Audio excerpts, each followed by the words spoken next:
Imagine a world without choices. Imagine you can't make your own decision. That wouldn't be a world for me. That wouldn't be a world for you. UIC. Tell them we're gonna be stronger. Together we can make it right. Our purpose is a better Jamaica for you and I. Gonna be stronger together. Time we all just unify. Our purpose is a better Jamaica for you and I. It is a natural right for every human being to be free. Free, so free. So the government is there to protect you and me. UIC objective is to liberate the citizens from colonial bondage, them regulation, them taxation. Rob Jamaica, we independent. Be stronger.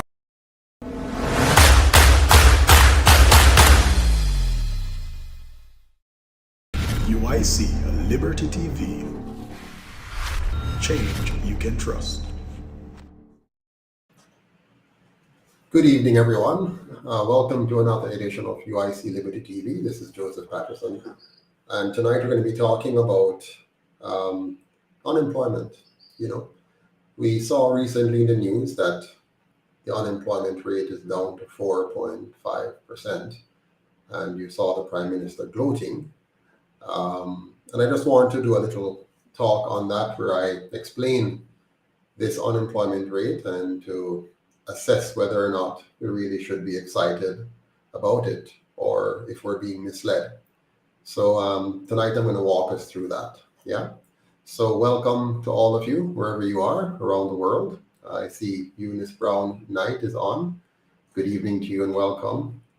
So yeah, wherever you are, tune in, listening. It will be another learning session. Hopefully you find it useful for yourself, for your own personal development and understanding. We're talking a bit about statistics, and you know, statistics is a funny thing. It can be used, you know, to tell the truth or to tell a lie or to mislead or to inform. So tonight we want to make sure we understand how this piece of statistics is being used and how we should relate to it. Good evening, Carol Spence. One perfect love to you as well. Lenwart Duffus, good to see you on, as well as Delton Hamilton. Good evening and good night to you as well.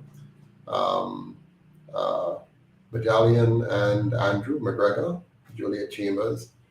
Wonderful, good to see you on. So the topic, a bit, what do you say now, spicy. Is the PM fully DUNCE or fully lie? Which is it? Well, recently, the Prime Minister was very, very excited about the unemployment rate. Very excited. And, you know, you could see the radiance just beaming out of him for one piece of what should be, or what appears to be, at least from his standpoint, to be good news. So he was really excited. Good evening, Gregory Reed. Good to see you on. It's been a long time. Well, things are coming along for the elections. We continue to prepare ourselves and try to raise funds for that. Hello, Donovan Reese. Good to see you on as well. Romaine Blair. Yes, it's mostly call center jobs that we have. Most people can attest that most of these jobs are low paying. Yes, indeed. Good evening, Forza Truth. And Cool Guy, bless up, big up to all of you. Thank you for joining me again tonight. So we're going to dig into some more economics, but this time we're looking at a particular piece of statistic, the unemployment rate and the assertion that we're approaching full employment. Those are big statements, you know. For a nation to have an unemployment rate of 4.5%, that's a big deal. And for it to be boasting that it's near full employment, that's a very, very big deal. We shouldn't take those statements very lightly. I don't. And so tonight I want us to dig into it and, you know, see if we can understand what the Prime Minister is so excited about. Recently he was quoted in the papers, and I saw a video or two of him talking about it. But in his statement, the Prime Minister quoted what I call the fake unemployment rate of 4.5%. And he claimed that, we're near full employment. But in this talk show tonight, I want to clarify for us that the unemployment rate is not, mark my word, is not 4.5%. It is much higher. I also want to make it very clear that we're very, very far from full employment. So I'm here tonight fully opposing the Prime Minister's statement and throwing cold water on his announcement that we're approaching full employment. Now, this then begs the question, was the Prime Minister lying or was he just fully dunce?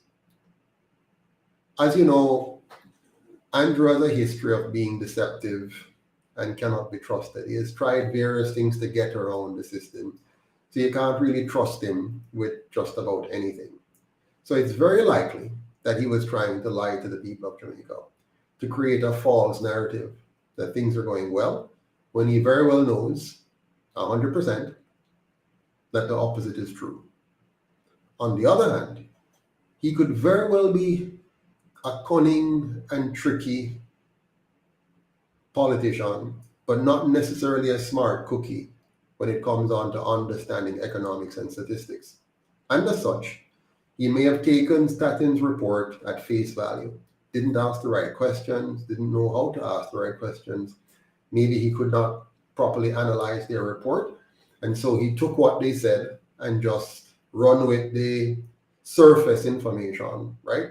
Run with what sounds good to him, but not necessarily having done a deep dive himself, having the skills that you'd expect of any CEO, yeah? So it could be that he's politically savvy, but dunce. Could be that he knows how to trick people, but isn't really that bright when it comes on to the technical skills necessary to analyze statistical reports, as any good chief executive officer should.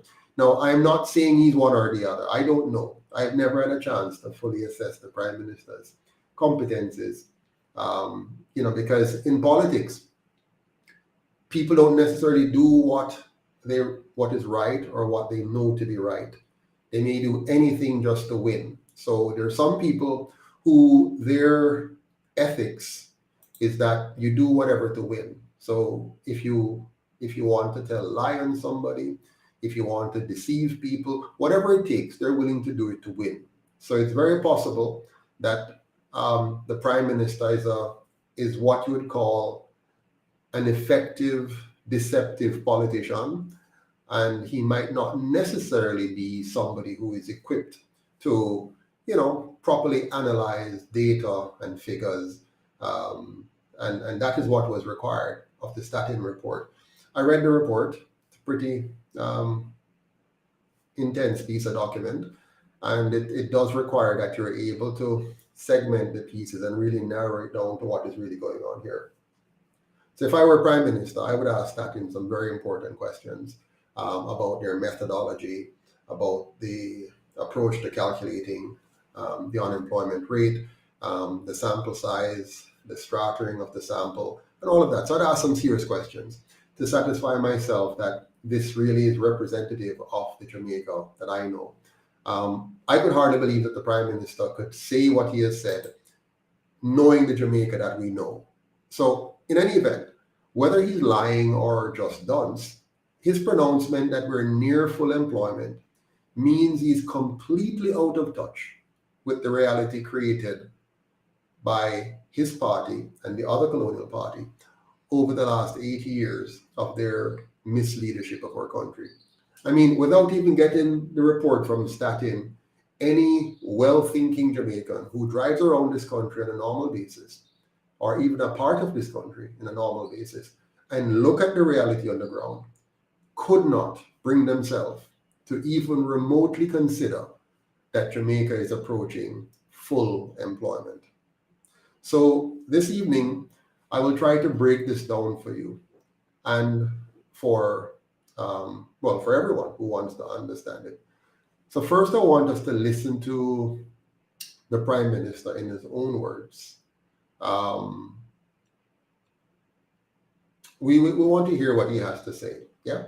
Now, I call him the 21% Prime Minister because I want you to remember that only 21% of Jamaicans voted for the party that's in power, and you know the Prime Minister is indirectly elected by the people by virtue of his party having the majority of seats. He becomes the Prime Minister. So we didn't directly elect him, but we indirectly elected him. And of course, remember that this is a fake democracy. So even though we're talking about elected, the politicians we have today, they're really not elected by the people. They're selected by the PSOJ oligarchs by virtue of them deciding to fund them, and then the people by virtue of what they see on TV and what they see on the ground, which is paid for by the PSOJ. They then go to the polls and they vote, and now we say this person is our Prime Minister. Now, based on that equation, he got 21% of the vote. So it means that 79% of Jamaicans are not in favor, at least did not choose to exercise the right to vote for the party in power or the person now sitting as Prime Minister. So I call him the 21% Prime Minister. And the opposing party, of course, they got 16% of the votes. So that's a 16% opposition. Combined, they're 37%. So they represent 37% of the people, and the Prime Minister 21%. But they get to affect our lives 100%. But I digress. We really want to talk about this issue of the unemployment rate, and we want to begin to assess whether whether or not it's reasonable. Good evening, Ms. Samuels, Elvira Samuels. Good to see you on. Greetings to you as well. Ms. Samuels is saying he's not fully dunce, but deceptive and stupid. Why I said not fully dunce is that the ordinary Jamaicans know that these figures are not measurable. Got you. And Cool Guy said, dignity comes with being employed and able to buy the basics. Well said. Uncensored remark. Andrew had a speech where he said that we won't see the effects of the growth as it need time to show. This man is crazy. Deceptive, more like it, and cunning. Sonia Ellis says, so you will not necessarily be the PM if your party is elected.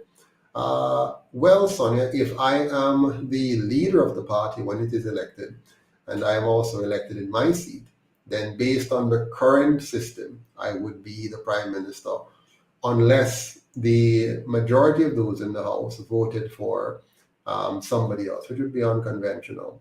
But anyways, we digress. Let's get back to the main subject at hand tonight, which is to look at, the Prime Minister. So I want to share with you what the Prime Minister said, and then I'm going to speak on that directly. Let me see if I can bring that in for you now. And you can take a watch, and it will set the basis for the rest of our conversation. Now, what I'm about to share with you is coming from another vlogger. So he shared this video where he was actually deceived by what the Prime Minister said, because he bought what he said and shared the optimism and the pride. But it goes to show that there are Jamaicans who will easily fall for these things. So I'm here trying to make sure we correct that. So let's have a look. Let's take a watch on this. Hi everyone, by now you would have heard the great news. Jamaica's unemployment rate is 4.5%. That's the lowest unemployment rate in the history of Jamaica. We are now close to full employment. As Minister of Economic Growth and Job Creation, this is the best news that our economy can have. It means that our economy continues to expand, but what it really means is that more Jamaicans have income. It means that more Jamaican families can do much better than they were doing before. We are building Jamaica. Yes, YouTube, that was the Honorable Andrew Holness. He might talk about the unemployment rate in Jamaica. So Jamaica have the lowest employment rate right now. And we give thanks for hear them thing because they need to build up the country and make sure that the country run the right way. And we know why Mr. Holness I try and mash up the country neither and make sure the country run right. You see me? So yeah man, big up Mr. Andrew Holness, Rika UTC, like and subscribe. I'm out.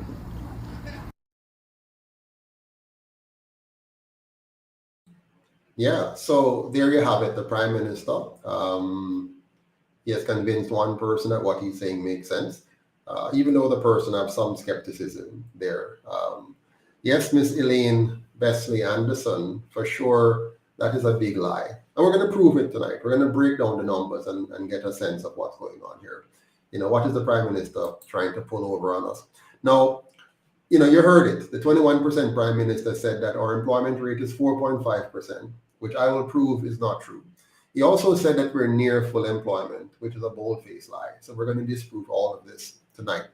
Before I go any further, though, let me share with you an article by Peter Espute that puts this in context for us before I share my own analysis for your full understanding. Now, this gentleman, Mr. Peter Espute, is a very smart guy. He writes a lot of articles in the Gleaner, and I oftentimes, you know, read what he has to say because he does make some sense, a lot of good sense actually. So I'm going to share with you his article. I'm going to read it through for you, with you, and then we're going to talk about my takeaway from the overall thing. But he's going to help us because he pulls in a lot of the numbers from the stats sheet and share it with us. So let's take a look at what Mr. Peter Espute had to say. His article is entitled, Is Jamaica Near Full Employment? So he's really asking the right question. Is Jamaica near full employment, as the Prime Minister suggests? And so I'm going to read this along with you, and hopefully you can see it. Let me big up the screen a little bit more so you can actually see it there. I hope you can see most of it. Here we go. So Peter begins this article with a quotation. He says, there are three kinds of lies: lies, damned lies, and statistics. This pithy adage is attributed to the American author Mark Twain, who himself attributed it to British Prime Minister Benjamin Disraeli. When fresh out of sixth form, I went to the University of the West Indies in 1970 to study chemistry, a survey course all students from all faculties had to take called Use of English. I enjoyed it thoroughly and taught creative writing and clear thinking, including the principles of logic, one of the important components of philosophy. One of the set of books for that course was How to Lie with Statistics. Very interesting, How to Lie with Statistics, by American journalist Darrell Huff. The book is about how numbers can be manipulated to trick people into making false conclusions, and how to spot when you are being fed a bill of goods. Now, that sounds like a very good book, you know, How to Lie with Statistics. So that book is teaching you how to spot a phony, a trick. Now, he goes on, last week, August 15th, the Statistical Institute of Jamaica, Statin, released the results of the April 2023 labor force survey, which reports further reduction in Jamaica's unemployment rate to a record 4.5%, which is 1.5 percentage points lower than the figure for the corresponding period in 2022. In other words, last year at the same time, unemployment was 6% according to their report, and this year it's now 4.5%. Let's continue. Responding to this, last Wednesday, August 16th, that is, Prime Minister Holness described the announcement as great news and said this means that we are now close to full employment. JIS, August 16th. How close to reality is all this? One of the first things you learn in the interpretation of data, very important thing that you learn when you're interpreting data, is to check the definitions of terms. In the notes provided by Statin, which accompany the labor force survey, we learn that the labor force is made up of all persons who were employed in any form of economic activity, to be defined later, the document says, for 1 hour or more during the survey week. Really? Statin considers someone to be employed if he works only 1 hour in a 40-hour week. In April 2023 labor force survey, Statin reports that the number of employed persons increased by 43,300, bringing the total to 1,312,600. Nowhere do they report the number of hours worked weekly by their sample, and so we're left to speculate how many of the 1.3 million employed Jamaicans work 40 hours weekly or only 1 hour weekly. But clearly, with this definition of being employed, we cannot conclude by any stretch of the imagination that Jamaica's employed labor force is fully employed.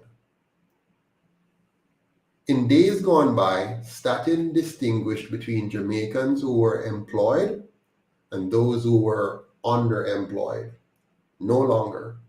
If you work 60 minutes or 120 minutes or 180 minutes per week, according to Statin, you are employed. My friends, is that full employment? Is that full truth?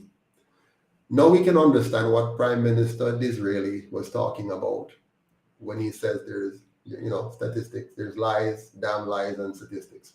And so the April 2023 labor force survey reports that only 61,300 Jamaicans are unemployed. Wow. But it also reports, listen carefully, that 725,700 Jamaicans are outside the labor force. This is another matter of definition. To be considered employed or unemployed, you have to first be considered in the labor force. Of the 2 million or so of us Jamaicans who are 14 years old and over, 725,700 are not in the labor force. What does this mean? Does this large figure hide some persons who should really be called unemployed? Obviously, this figure includes students, the aged and the infirm who are clearly not in the labor force. But there is a large number of others, which is where the definitions begin to trip in. If you're not working and have not looked for work during the previous month, you're dropped from the labor force. I'll say that again. If you're not working and have not looked for work during the previous month, you're dropped from the labor force. You're not going to be counted in the number used for the calculation. It used to be 3 months that they would look at. Now they're looking at 1 month. But Statin changed the definition in the 1980s, and the labor force immediately shrunk and the employment rate increased. You see the trick? So they shrink the definition that caused, they changed the definition that caused the total labor force that you're going to use in the calculation, right? They shrink that, so that number goes down, so that your employment rate will now increase because you're using a smaller base, right? So you're going to increase your rate. And so, continuing, if you previously looked for work, you registered, okay? You registered with an employment agency. You wrote a job application letter. You asked your friends or church brothers and sisters to look for work for you, or you visited a job site in search of a job without result. And so you stop looking during the survey week.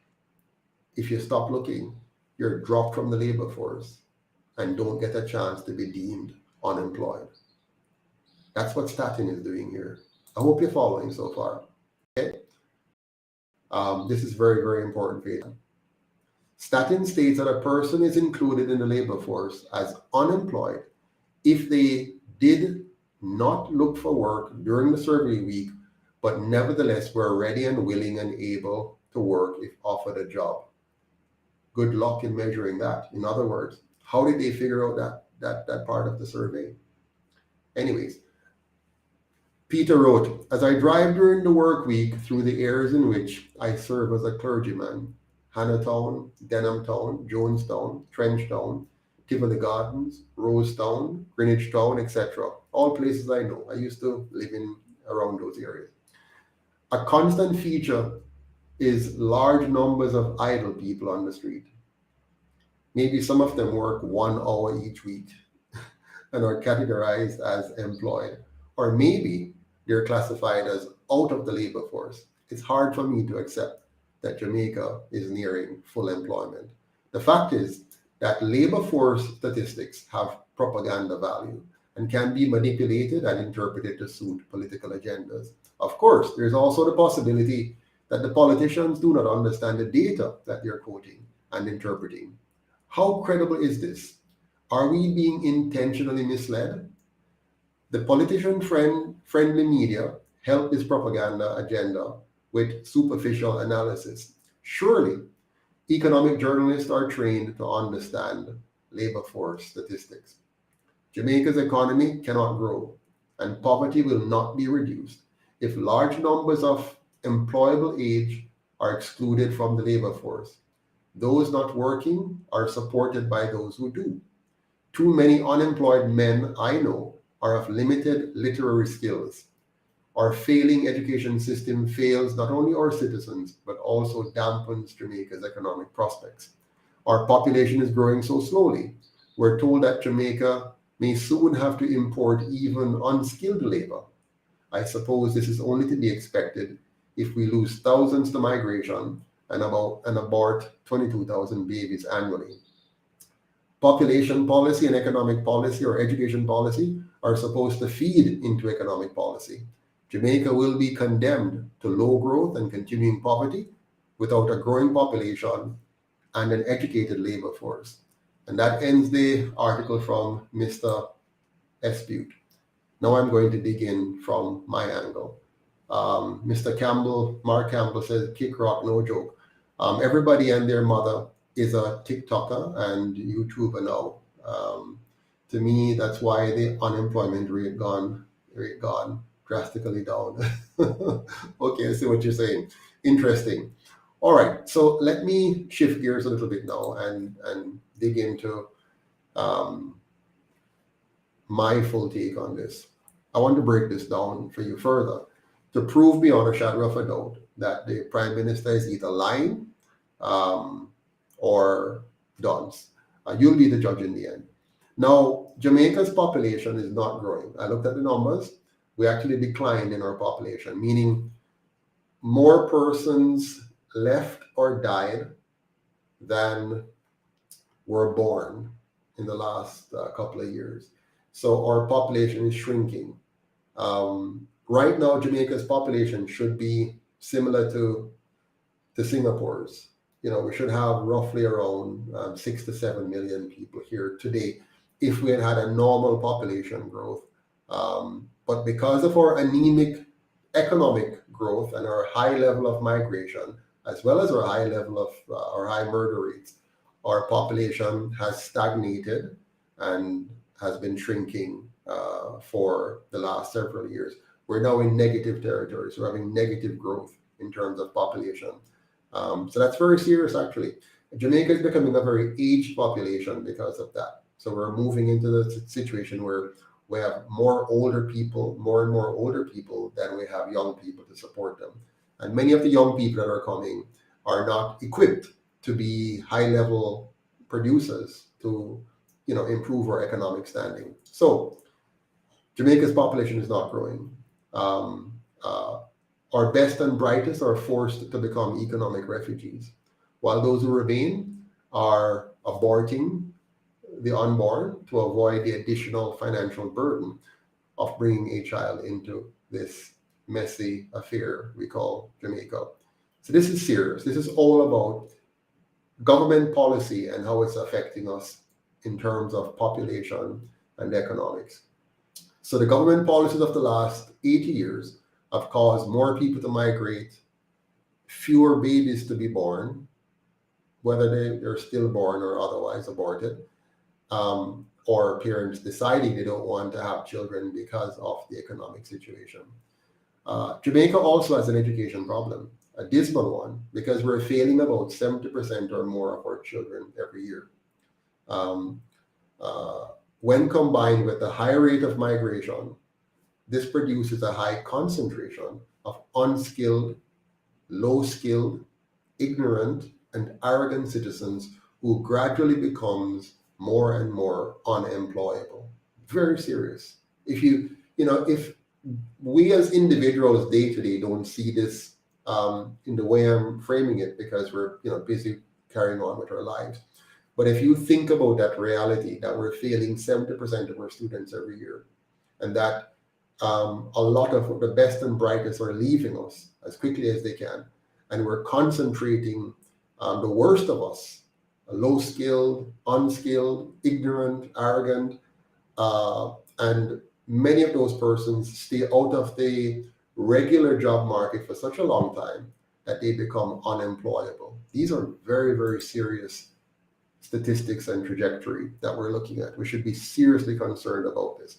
And we can't continue to maintain such a system, because it's eventually going to cause us to implode into a failed state. Now, this is a contrast with the good news stories that you hear from our politicians these days about, our stock market was so great, our unemployment numbers were so low, our debt to GDP numbers are getting down to more manageable levels. You're hearing all these stuff, and you're like, what's going on here? Well, Jamaica's two colonial parties have actually continued to embrace a master-slave economic model that ensures wage slavery.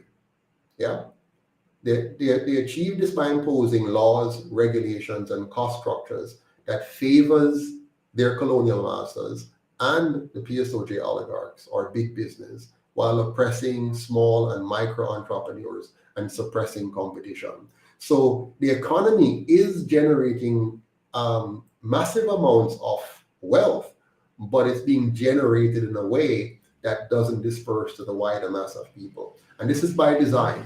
So the two colonial parties have maintained the very system that we wanted to get independence from, the system of master-slave. Yeah, and it has worked very well. It has worked subtly, and people are trying to survive but not understanding what is being done to them. In this master-slave economic model, it keeps the colonial masters on the top, with the two colonial parties as their local overseers or agents or puppets.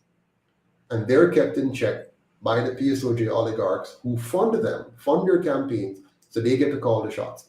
This means the two colonial parties will never do anything that is not sanctioned by their colonial masters and the PSOJ oligarchs. And what is the interest of the colonial masters? What is the interest of the PSOJ oligarchs? It is not the people and their development and their prosperity. It's something else. The colonial masters want our natural resources for almost nothing. They want it very cheaply. So they want to extract our bauxite very, very cheaply and leave us with the ill effects of that, the destroyed topsoil, the poisoning of our air, the poisoning of our water, the displacement of our farmers. They don't care. They just want to get whatever they can get out of us and leave us with the problem, the cancers, the food insecurity, the water problems, and so on. The PSOJ oligarchs, on the other hand, they just want cheap labor to ensure they can maximize profitability for their companies. So When you combine those two together, it's a deadly recipe for the people of Jamaica, and we're feeling it every day.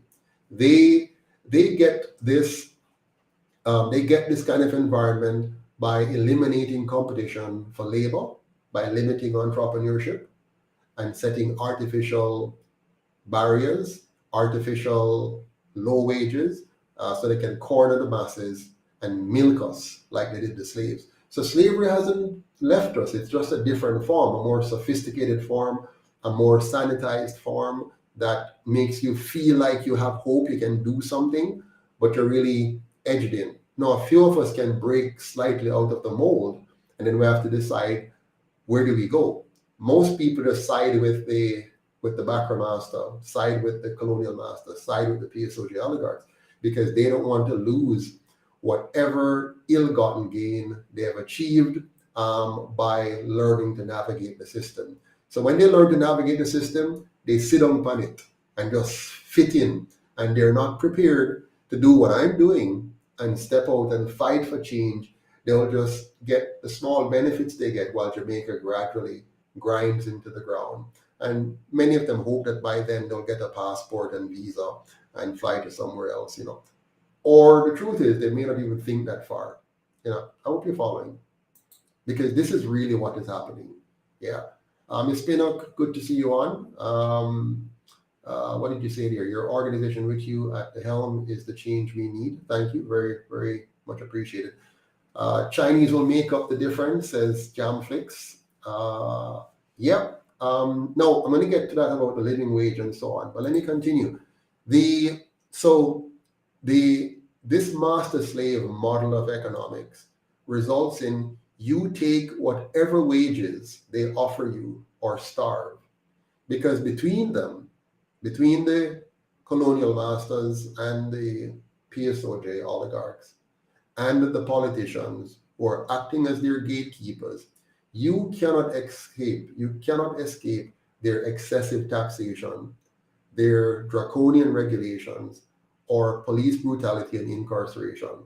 That is why Jamaica manufactures so many legal and illegal criminals of every description, from corruption and scamming to outright armed robberies and hitmen.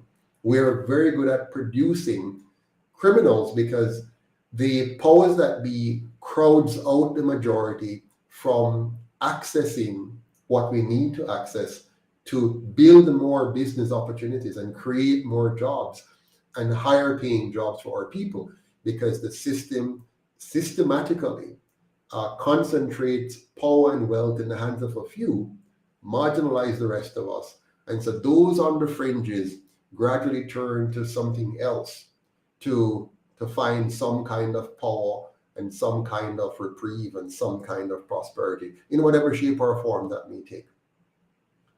This means the formula that they're using to calculate unemployment is significantly flawed.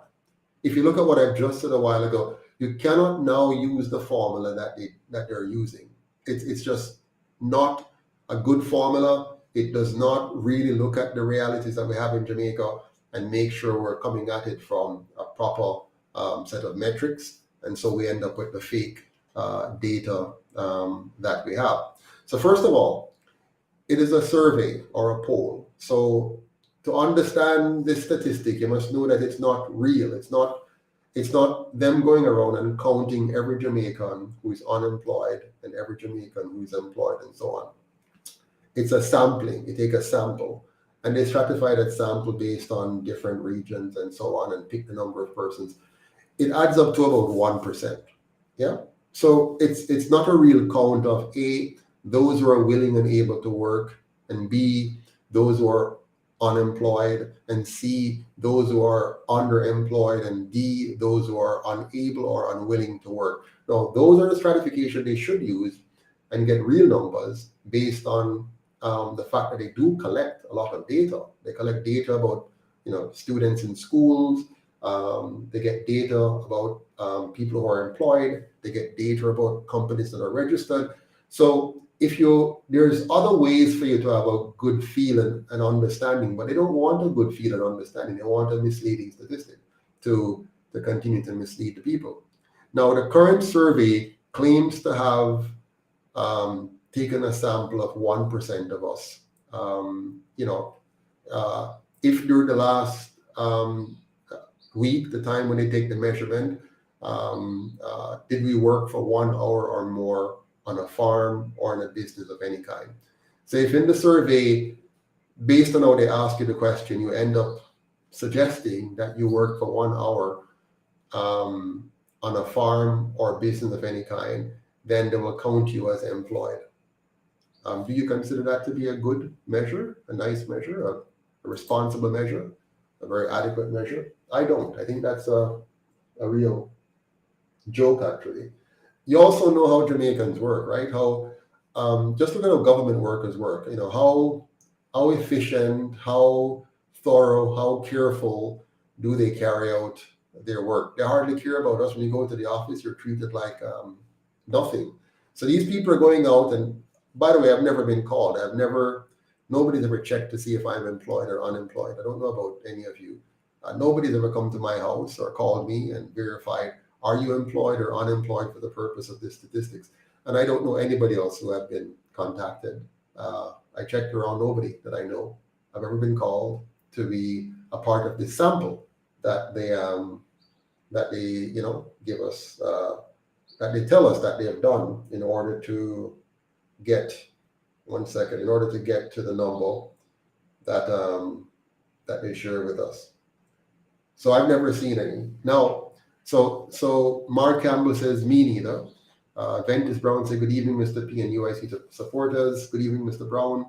Them cook the books, Acts 2:38. That's true. Yes, Paula, Shelley, I hope we form the next government. It's not going to be easy because we do need a lot more resources to get out there. Thanks to all of you who donated. I saw a number of you sent in $25 and $50 and $10 in the last few days. Really appreciate it. Thank you all so very much for that. Without you, we couldn't do this. So thank you. So this is time. It takes time and energy to do what we're doing. And some people take it for a joke. They think that we should just do this, leave our families and work and just do this for fun. No, we need your help. We need your help to fund the research, to fund the campaign, to fund the work we have to do. But back to the main subject here. Now, the current survey claims that they have, sampled about 1% of us. If somebody worked 1 hour or more on a farm or business, then they're employed. Those who said yes to this question, I don't know how it was framed, amounted to 1,312,600 persons. Okay. The pollster also asked the same sample of 1% of us if during the period in question they were employed as described above, or were willing and able to be employed, or tried to be employed. And those who said yes to whatever way the question was shaped are counted as part of the total labor force. So the total labor force in Jamaica of a population of nearly 2.9 million is 1.3 million. So the total labor force is 1.3 million. Now, I hate to use the word labor force, but it's what it is. Now, subtracting the so-called employed number, which is the 1.326 or 1,312,000 from the labor force of 1,373,900, subtracting one from the other, you end up with 61,300 persons who are supposedly unemployed. Only 61,300. The Prime Minister and the Statistical Institute of Jamaica wants us to believe that in Jamaica, we have only 61,300 persons who are unemployed based on their survey, their poll, which is extrapolated to the rest of the nation. So those who did not answer the yes, to be employed, those who did not answer yes to be employed are included in the labor force, so they didn't fit into either employed or labor force. They're excluded, and they're neither classified as employed or unemployed. This number amounts to a whopping 725,700. Follow me here. The unemployed number is 61,300. This unclassified number, this big number, 725,000, are neither employed or unemployed, but are over the age of 14. That big number is a very important number because we don't know the number, we don't understand it. They have not drilled out and given us what this number means. Now we know that, of course, in any nation, you're going to have persons who are not looking for work, not able to work, not willing to work because they are retired or they're attending school. So a portion of this number would be those kids who are, in high school, 14 and over, up to sixth form. There's some who are going to be in university. Now, all they had to do was tell us those numbers because they have those numbers. They could break out those numbers and say, of this 725, this portion since we know the number in our school system, close enough. This number is so many in high school, so many in college and university, because we can get those numbers. And so many who are in the elderly age. We know our demographics, or we should know our demographics. It's the government. They should have all this data. So these are too old, so they're not, generally in the workforce. Some might be, even if they're retired, but at least we know roughly what the number of the senior citizens are, 65 and over, and we can extrapolate a decent portion that are unemployed by virtue of deciding that they're too old to work, right? So we can parse those out, and then we can come down to what is left, and then we can analyze what is left and say, here's something we need to understand to adjust our formula to get a real understanding of the unemployment rate. So if we step back and look at what they've done, they divided the so-called number of employed persons by the total number of the labor force. And when you put that 61,300 over the 1,373,900, you end up with 4.5%. And they clap and cheer and say, yay, we're doing great. Jamaica is heading in the right direction, because look at it. Unemployment is down to 4.5%. Yeah.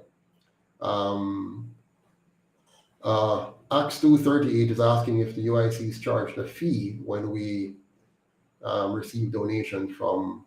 Yes. So when you donate online, there's a fee charged by the PayPal company for any donations we receive. That's normal, banking fees one way or the other. Cappy Smith says, my wife and I will start our regular donations next week. Thank you so much. Much appreciated. Good. So, and Lenward Duffus and Mark, of course, said they have never heard from any surveyors, asking them whether or not they're employed or not. So, continuing. So, can we seriously, though, include persons working 1 hour per week as employed? So if you took that number that they say are employed, which is 1,312,600, and you go back into that number and dig into it and say, no, man, a person working 1 hour a week, we're not going to consider them as employed. We're going to create another bucket and call that bucket the underemployed, which they used to do back in the 70s and 80s, and then they gradually get rid of it so they could improve the numbers. So if we were to go back into the data, of course I don't have that data because Statin only give you the high level numbers. If they gave us the data, we could see the people who are, working 1 hour a week, take those out. I'm not employed. Seriously. 1 hour or 2 hour or whatever, are those who are employed in some marginal way whereby it's very unstable and unpredictable and really negligible in terms of how it can contribute to, a decent, dignified life. Let's get those numbers real. Let's do a little bit more work here and stop being lazy or deceptive. So if we knew that number, the people who are working ridiculously small hours, as they put it, and pulled it out, our unemployment rate would go up. may be significantly up, but Statting has decided to hide those numbers from us. In the 1970s, you had to work 35.5 hours a week to be listed as employed in the 1970s. That was a real measure, or a more real measure. So back in those days, the measure that identified employed persons was a little bit more strict than it is today. So since the 70s until now, our politicians, working through our agencies, have gotten more creative at how to deceive us. And so they lowered the bar from 35 hours a week as the basis to be considered employed, 35.5 hours, to now 1 hour per week. Tell me, is that reasonable? Does that make sense to you? I don't think so. I don't think it makes any sense. I think that is quite deceptive.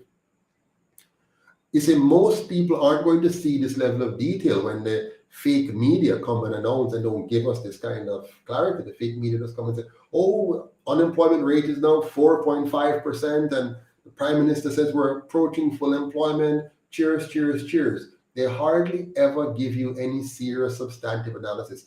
Now, if you had some serious journalism, they would tell you this and tell you what I'm saying, of course, in a shorter form, but at least tell you that you should accept this with a grain of salt, or maybe a pound of salt. So, can we honestly assume that 725 persons who are not working should be excluded from the bucket called unemployed? The truth is, many of these persons may have actually given up looking for work. They're just done with it. And their response to the surveyors or the pollsters were such that they were dumped in this bucket of, they're not going to be a part of the labor force. Now let's do a bit of a thought experiment. I want you to follow me now on a bit of a thought experiment, which is going to help us to come to a more realistic unemployment numbers. Yeah. Cool guy said, sometimes I have to check myself because I can't believe these people running the country are so blatant in their deception. We're real free to backside if we don't put them in their place. I think you wanted to say, yeah. But you see, what they know most of us not going to go read the statistics, and logically so. We're busy with our work. We're busy working. That is why I'm here. That's why the UIC is here. The reason, you see, good politicians are really like lawyers. We're representing you. If you are not properly represented, then you may lose your case in court. You may go to jail even though you're innocent. You may be ripped off. So a smart person who is going to court, who don't understand the court system and can't effectively defend themselves, and most of us can't because we don't know the process and we don't know the law that well. So we hire a lawyer to help us. That's what the UIC is. We are your political lawyers. And so when you donate to us, you're really hiring us to spend the time and do the work on your behalf to make sure that we represent you. And that is why we don't compromise our movement and party by joining the other two parties in seeking the support of the PSOJ oligarchs to then end up in the same place as the others, because there will be no point. There's no point to have a third party who is also controlled by the PSOJ oligarchs. So what the UIC is trying to do is to say, listen, let's build a movement where the people control us. So now you'd have two colonial parties who are controlled by the colonial powers and by the PSOJ, a rich big business elite.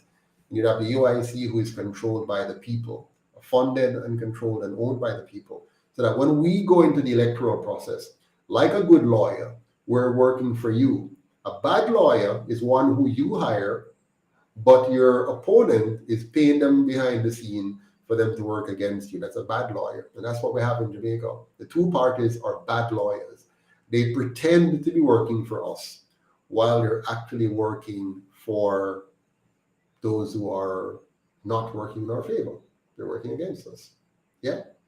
So, yes, Miss Eileen Besley Anderson, in reality, that is the job of the true political party to represent and work for the people. And that's what we're trying to do here.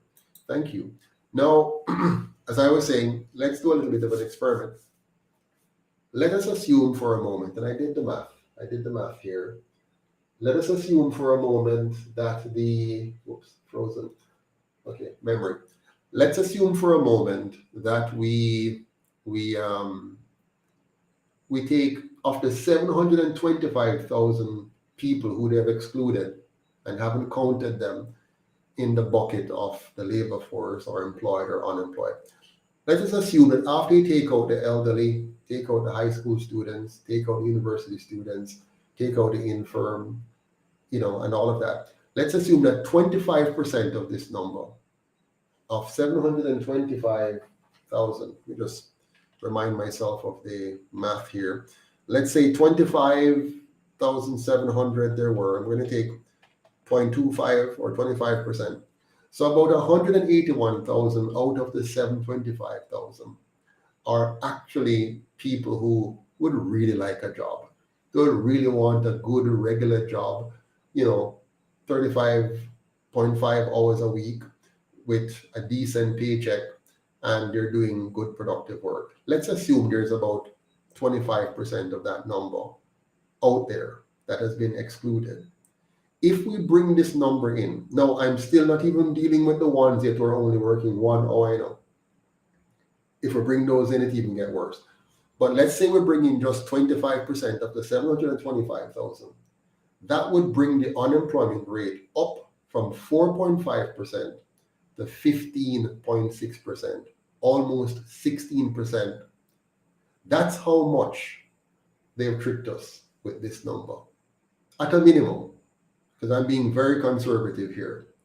If we were to really get all the data and dig in and parse out the 725 and parse out the 1 hour work of them, the people who are working 1 or 2 or 3 hours for the week, and aggregate that number and adjust both the numerator and the denominator accordingly, we would end up with maybe a 20% unemployment rate in reality, which is a crisis situation.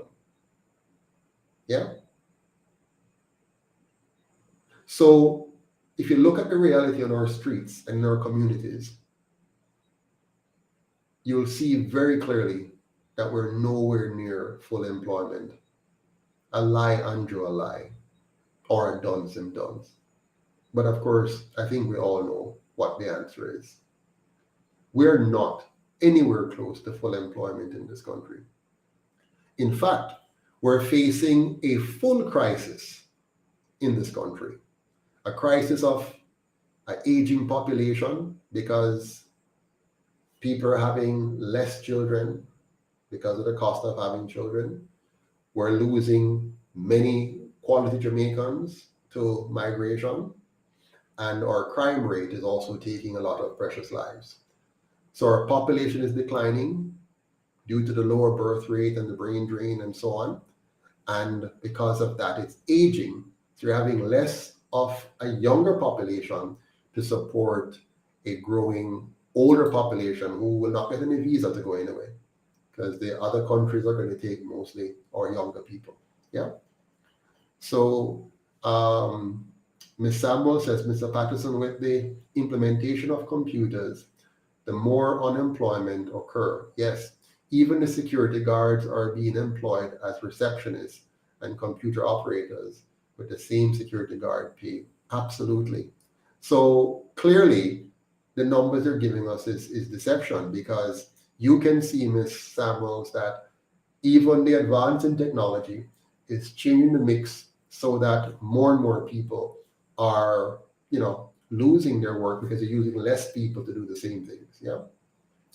So, the fact of the matter is that we're in a crisis. Population aging, population decline, high levels of insecurity.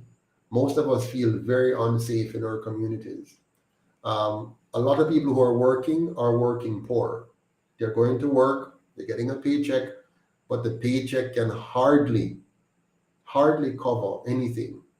So they pay bus fare, they buy lunch,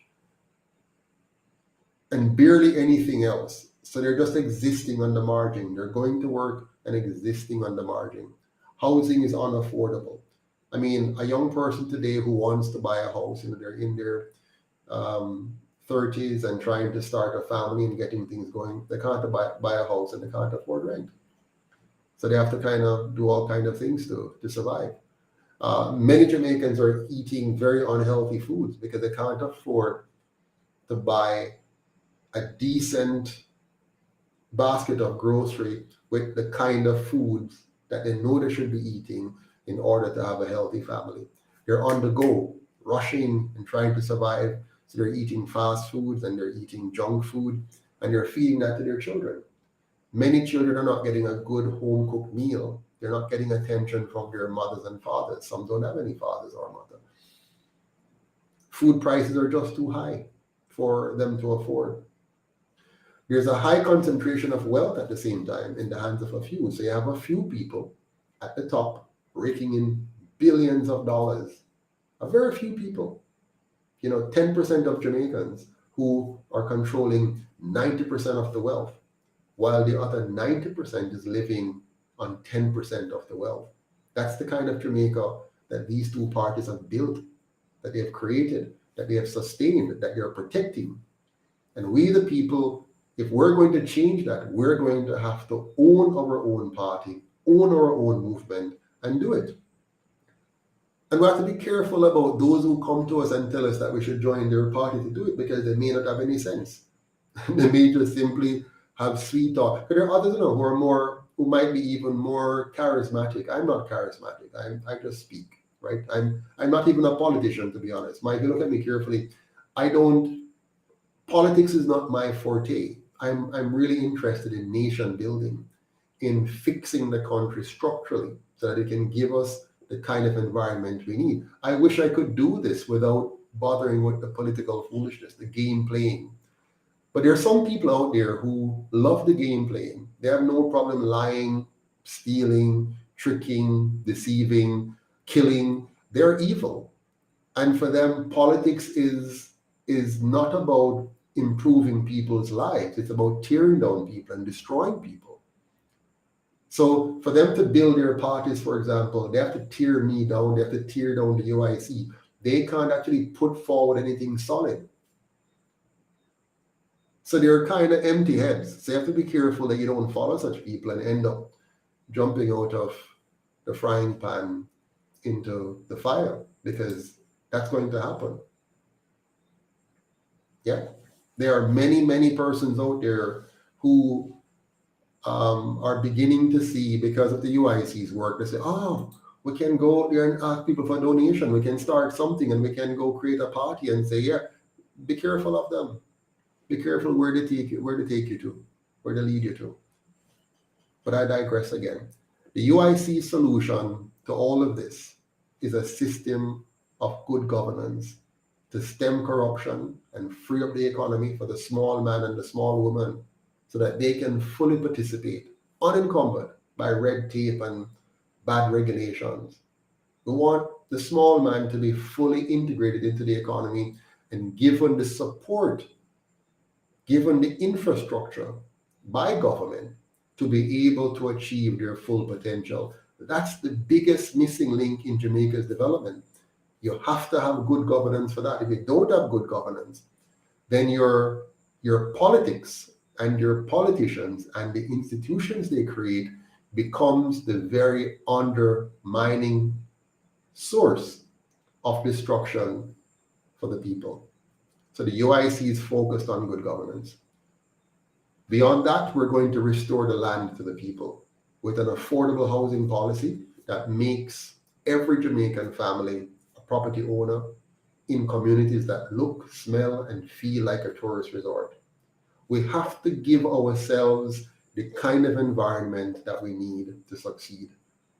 And we have gone on for too long under governments that don't care about us, that don't respect us, that don't believe we too should live in homes with manicured lawns, decent streets, sidewalks, lighting, houses that are designed for comfortable habitation, properly built, We've lived for too long with politicians who believe they can leave the masses living in grime and filth while they're building their castle on a hill. We have to get out of that mindset. We have to switch from that system and build a Jamaica that every single family that is willing to work, that wants to work, can enjoy a decent home, a decent space, a decent job, a decent opportunity to live a dignified life. So to achieve this, we have to do some fundamental things. We have to make Jamaica the organic food capital of the world by investing in water, food, and energy security, coupled with an all-inclusive community-based tourism product that will more than quadruple our agricultural export or tourism revenues and create more than 500,000 decent, higher-paying jobs across various disciplines. If you build an organic farming infrastructure, you're not just talking about physically farming. There are many jobs that come from that. Accounting, marketing, administration, engineering, technology, all kinds of things are involved here. If you build a more all-inclusive community tourism product, meaning it's inclusive of all of Jamaica, not just two areas, and make the very communities people live in tourist destinations, you're going to broaden the tourism product. You're going to multiply several times the number of visitors who now will be able to come into the island and enjoy every aspect of it in our homes, in our communities, eating our foods that our farmers produce and enjoying the entertainment that we produce, as opposed to those locked in environments which are, somewhat fake. We will give the diaspora also the right to vote remotely from anywhere in the world, allowing them to return home 100% duty-free, and allowing them to run for office as dual citizens as well. Why? Because we shouldn't be punishing our people because bad governance made them economic refugees. We should not punish the Jamaican men and women who have been pushed out of this country by the two colonial parties by telling them you must give up what you have earned in another country in order to come home and serve this country. No, keep what you have earned if you want to keep it, and come here and share your time, your talent, and your treasure with us and help us to build one Jamaica, united, strong, and free. That's what we want. We must fully embrace all Jamaicans as equal to begin to reverse the brain drain. If we continue to divide ourselves into those who live here versus those abroad, those who have other citizenships versus those who don't, if we continue that division along the same way we have divided ourselves into parties, we are not going to realize our full potential. So the UIC's position is, let us embrace all Jamaicans everywhere, around the world. You're a Jamaican who's a German citizen? Great. Jamaican just the same. You have an American citizenship? No problem. Canadian? No problem. You have a Bayesian? No problem. You have a Japanese? No, we don't care. As long as you are Jamaican and you wish to identify with Jamaica and you wish to be a part of Jamaica, you're welcome. 100% on the same level as the man who born you and never left you. You're still the same. The UIC policy will see the diaspora as our most favored trading partner. They must become the major investors and owners in this country instead of other nationalities buying up our assets and owning our spaces. We want those to be in the hands of Jamaicans. Let us welcome home our Jamaicans from around the world and invite them to become the new asset owners in this country, together with the local Jamaicans, joined hand in hand to restore our nation, or rather to create for the first time the full-fledged independent nation that we've always wanted to be. That's what we want to create. That's what the UIC is about. Yeah? Now let me know if you agree. If you agree with what I'm proposing, type yes. If you disagree, type no. Let me know if you want this kind of Jamaica where we're one. We're no longer divided by party. We're not divided by colors. We're not divided by distance. We're one Jamaican. And so in the diaspora, you're still Jamaican. And you must have the same benefits. You can come back to Jamaica anytime and just plug into the system with no ifs or buts. When you come here, we don't tell you have 6 months to leave. Once you're Jamaican, you can come here and stay for as long as you want. Leave as regularly as you want. Go wherever you want. Bring back whatever you want. 100% duty-free back to your country. That is the kind of Jamaica we want to create. And for us to do that, and it's very important because there are many bright Jamaicans out there, chemists, engineers, technologists, people who have done hospitality and know how to improve in those areas, people who are master chefs. Let's bring them all back. And coming back doesn't mean you have to move back here permanently, but let's make sure they are fully plugged in. So if they want to stay where they are and invest here, it's easy. Easy. A bank account, easy. Everything. You're a Jamaican. You don't come back here and we treat you like you're a foreigner. You come back here and you're a one away immediately. That's what we want. And now we're going to have our best and brightest now coming back. All of them become property owners. We have a system, the UIC has a plan, a workable structured plan that will give you your right, the title, because the colonial powers, they had stolen this land from your parents, from your foreparents, from your ancestors, and now we have to return it. Your governments of the past have failed you. The UIC will return the land to you. Not necessarily land. It could be property in the form of a home, but you're going to get the credit one way or the other. Maybe you want to own farmland and get involved in that, no problem. So we're going to make sure everyone is given an opportunity to be a property owner in some way, shape, or form. You already have a home, it needs renovating, your credit then would go to that. So rather than giving you more land, we'll help you to renovate your home. You have an incomplete home, we'll help you to finish that. Maybe at a structure that could be multiple homes, we'll help you to finish that so we can give you and other relatives property in the space that was your family's from the beginning. The goal is for us to make sure that we are one Jamaica, stronger together. One Jamaica, united, strong and free. One Jamaica that protects the right to your life, liberty, and property. One Jamaica where you can live, earn, and retire with dignity. One Jamaica that is safe, clean, and orderly. Thank you very much for your time tonight. I really appreciate it. It is clear that the Prime Minister was either lying or ignorant. Regardless of what it is, we cannot trust him, we cannot trust his government, and we dare not continue to trust the two colonial parties. It's time for us to move on. It's time for us to tell them, time up. If you appreciate this program tonight, please give us a rating, 100% if we're great, anything less than 100% if we're not so great.